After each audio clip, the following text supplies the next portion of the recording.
ప్రకాశం జిల్లా తూర్పునాయుడుపాలెంలో నిత్యావసర సరుకులు పంపిణీ కార్యక్రమాన్ని మంత్రి బాల వీరాంజనేయ స్వామి ప్రారంభించారు.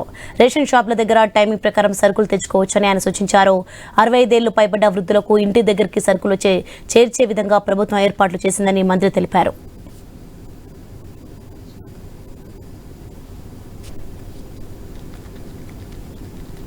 ఈ భారతదేశంలో ఇంత పెద్ద మొత్తంలో డబ్బులు వేసిన ప్రభుత్వం మన ఆంధ్రప్రదేశ్ రాష్ట్ర ప్రభుత్వం, మన ప్రభుత్వం చంద్రబాబు నాయుడు ముఖ్యమంత్రి ఉన్న ఎన్డీఏ ప్రభుత్వం ఇస్తుంది.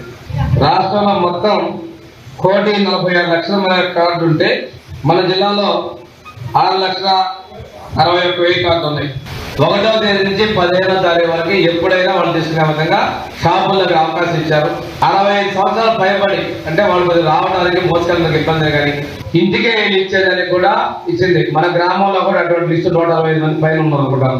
అటువంటి వాళ్ళకి వాళ్ళు రాలేదనుకున్నప్పుడు వాళ్ళ ఇంటికే వెళ్ళి రేషన్ షాప్ నుంచి సరుకు